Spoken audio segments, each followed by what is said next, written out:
Rome wanted our king alive, for chains, for triumph, for the crowd.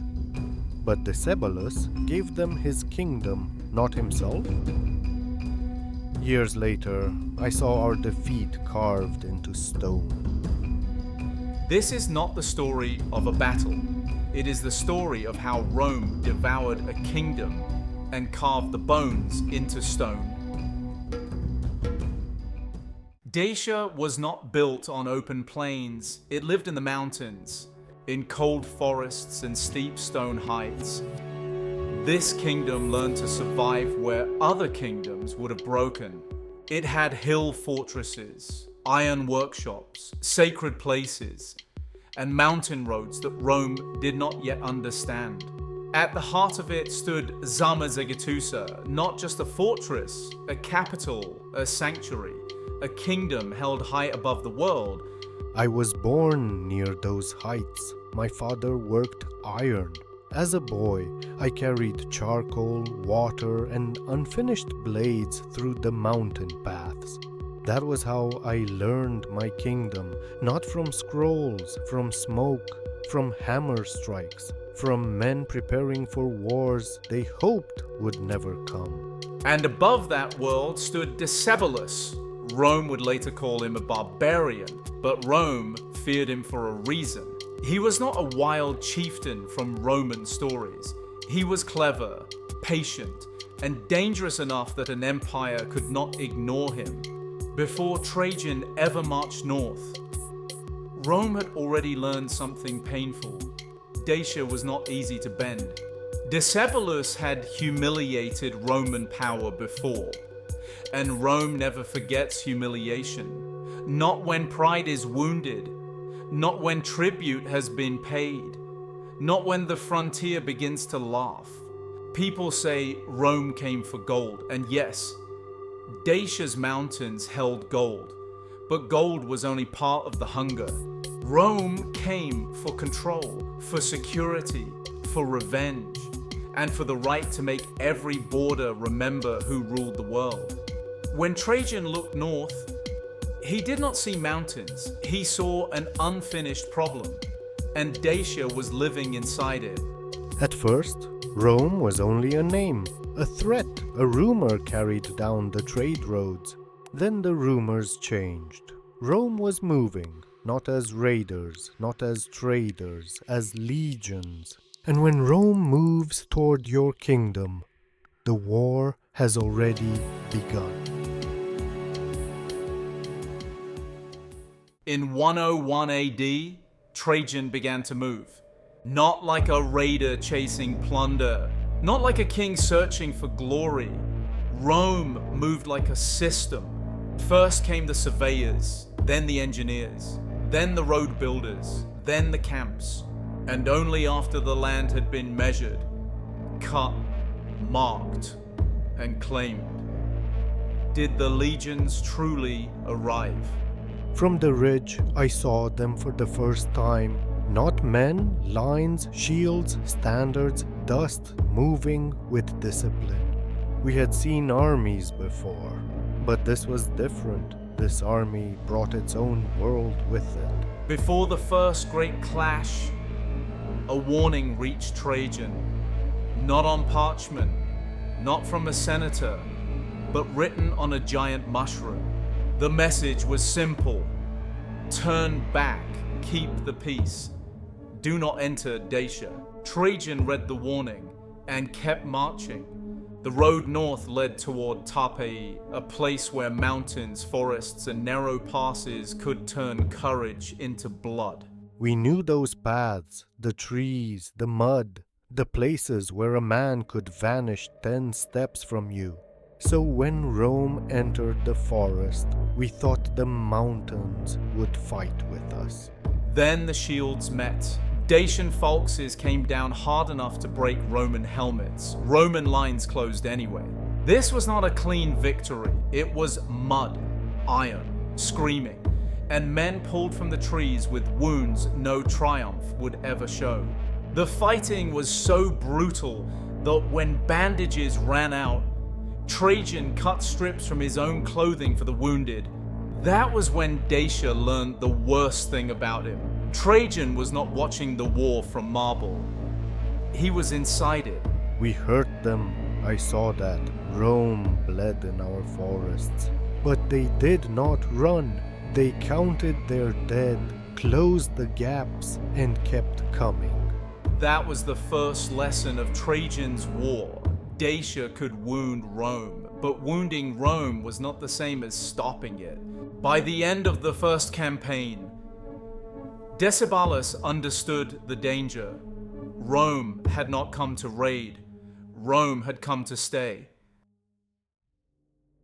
So the king made a choice: not surrender, not yet. A pause. And sometimes a pause in war is only another way to prepare the next one. In 102 AD, Decebalus did what kings sometimes do when the mountain is not enough. He bent, not because he trusted Rome, not because the war was over, but because Dacia needed time. They called it peace. We did not. Peace does not arrive with Roman officers counting your weapons. The terms were not gentle. Decebalus had to surrender weapons, war machines, Roman deserters, engineers, and the strength he had borrowed from Rome itself. Forts had to be broken, alliances controlled, enemies and friends chosen by Roman command. I remember the silence after. Not the silence of safety, the silence of men hiding what they were still willing to die for. To Rome, the treaty was controlled. To Decebalus, it was a wound he planned to survive. So, while Rome watched, Dacia breathed through its teeth. Messengers moved. Fortresses were repaired. Weapons disappeared into hidden rooms. In the forge, we did not speak loudly. We hammered at night, covered the fire, and listened for Roman boots outside the walls. Decebalus was not waiting for mercy. He reached for allies. He tested the borders. He looked for weakness in the machine that had come for him. Then the war became darker. Not only armies, not only passes, assassins, hostages, letters, poisons. A Roman commander named Longinus was captured. Decebalus wanted leverage, secrets, a way to force Trajan's hand. But Longinus refused to become a weapon against Rome. He chose silence, then death. That was when I understood. Romans could lose men and still grow harder. Their dead did not weaken the machine, they fed it. By 105 AD, Rome had heard enough. Decebalus had broken the shape of peace, and Trajan would not come north the same way again. The first war had tested Dacia, the second would erase it. We thought the river still stood between us and Rome. Then Rome began to build over the water. They called it peace. We did not. Peace does not arrive with Roman officers counting your weapons. But Rome did not look at rivers the way other people did. A river was not an obstacle, it was a problem waiting for engineers. So, before the Second War truly began, Trajan ordered something that changed the shape of fear. Stone piers rose from the Danube, wooden spans stretched across the current, workers hammered through wind, mud, and water. From our side of the river, we watched them build, not boats, not rafts, a road. A road over water, and when I saw it, I understood. The river had betrayed us. This was the genius of Rome. It did not only defeat armies, it defeated distance, terrain, weather, the things kingdoms trusted to protect them. Dacia had mountains, forests, rivers, hidden roads. Rome answered with measurement. Where trees stood, Rome cut, where mud swallowed men. Rome laid timber where the Danube blocked the way. Rome built across it. We had prepared for soldiers, we had prepared for swords, but we had not prepared for men who could make the earth obey them. When the bridge was ready, the second invasion no longer had to wait for weather or luck or frozen water. Trajan could move men, horses, supplies, engineers, siege equipment. An empire could now cross the river without asking permission. That was when the fear changed. Before, we feared Roman soldiers. After the bridge, we feared Roman patience. Because a soldier can die, a legion can bleed. But a road, once built, keeps bringing more. In 105 AD, Trajan crossed again, but this time Rome did not come like a warning, it came like a sentence. We watched the standards move over the water, one after another, as if the river had become Roman ground. And beyond that bridge stood Sarmizegetusa, the heart of Dacia, the place Rome now intended to reach. The mountains were still there, the forests were still there, but something had changed. Rome had found a way in. Sarmizegetusa was not taken in a single charge. Rome did not need that. Trajan had learned the mountains, the roads, the passes, the places where Dacia could breathe. So Rome did what? Rome did best. It closed space, one camp at a time, one road at a time, one ridge at a time. From the walls, we watched their fires multiply. First one line, then another, then another. At night, the mountains looked like they had grown Roman stars. The siege was not only stone against stone, it was patience against hunger, engineering against altitude, discipline against desperation. Roman soldiers cut roads through the forest, raised works against the slopes, dragged timber, iron and siege machines where no army should have been able to move them. We had built our walls for men, but Rome brought tools, and tools do not tire the way men do. Inside the capital, Dacia began to shrink, not on a map, in the body. Water became a sound, a cup poured too slowly, a child asking twice, a mother saying not yet. The forge still burned, but not like before. No songs, no laughter, only hammer strikes, and men pretending fear was not in the room. Decebalus knew what was happening. His kingdom was not being defeated only by swords, it was being surrounded by certainty. Every Roman trench said the same thing: you cannot leave.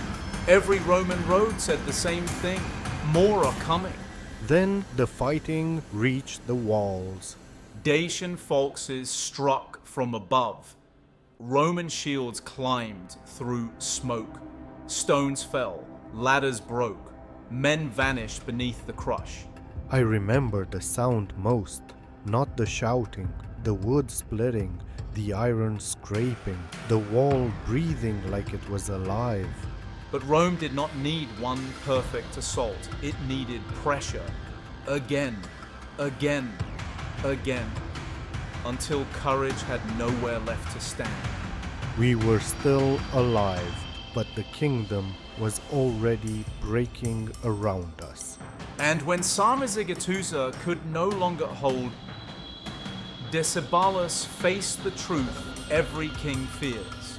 A capital can fall before the king does, but when the capital falls, the king becomes the last fortress.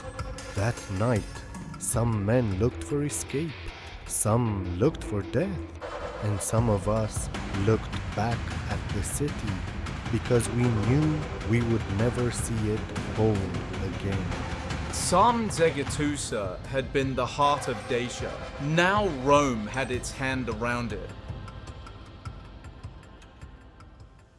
When Sarmizegetusa began to fall, Decebalus did not wait for Rome to write the ending. I saw men leave through smoke, not marching, not retreating with honor, just disappearing into the dark before Rome could close its fist. The king fled into the mountains, not because he believed Dacia could still be saved, but because Rome wanted him alive. Alive meant chains. Alive meant a Roman crowd. Alive meant our king walking behind Trajan, while strangers laughed at the death of our world. But before Decebalus vanished into the forest, there was one more secret to hide. The treasure of Dacia, gold, silver, the wealth of the mountains, the wealth Rome had crossed rivers, roads, and blood to reach. According to the Roman story, Decebalus did not place it in a palace. He hid it beneath a river. The riverbed was changed. The treasure was buried. Then the water was returned over it, as if the earth itself had swallowed the king's last secret. Most of us never knew. We were fighting, running, hiding, watching the city die behind us. But secrets are only safe until a frightened man decides survival is worth more than silence. His name was Bicilis, a Dacian insider, a man who knew where the king had buried what remained of the kingdom. Rome captured him, and Bicilis spoke. The river kept the king's secret. A man did not. So Rome took the capital, then the treasure, then the roads, then the mines, then the name of the land itself. But one prize still escaped them, Decebalus. They hunted him through the forest. Roman riders, Roman orders, Roman hunger for a living king. Rome did not want only victory. It wanted theater, a captured king, a procession, a body the crowd could point at and call defeated. But Decebalus had one thing left. Not an army, not a fortress, a choice. When the Roman cavalry closed in, the king of Dacia denied Rome its final performance. Rome took the kingdom, Rome took the gold, Rome took the city, but it did not take him alive. Decebalus gave them Dacia, but not himself.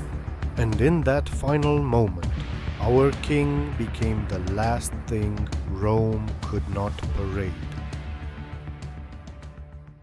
After Decebalus was gone, Dacia no longer stood as a kingdom.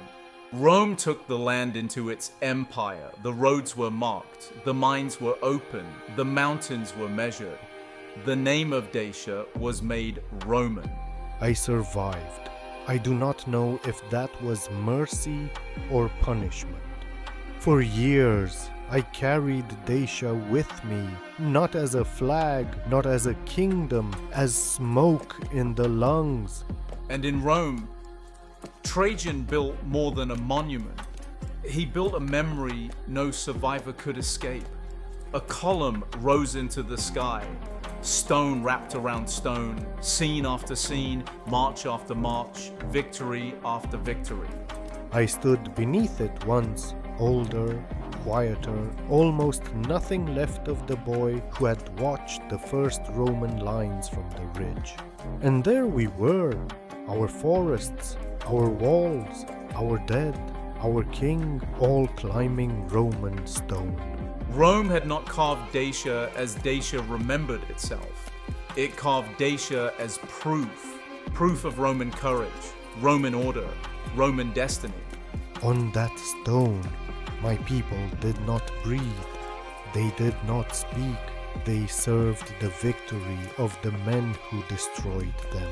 That is what empire does when the killing ends. It fights one more war, not over land, over memory. First it takes your walls, then your roads, then your wealth. Then it decides what your defeat is supposed to mean.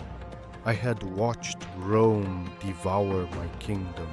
Years later, I watched it teach the world how to remember the feast. Trajan won Dacia, but Rome wanted more than victory. It wanted the victory to last longer than the people who suffered it. That was the final conquest. Not the bridge, not the siege, not the gold, the story. They did not bury us. They carved us into their victory. And every time the stone rose above Rome, Dacia fell again. This was how Rome devoured a kingdom and made the bones part of its own glory. We were not forgotten. We were used.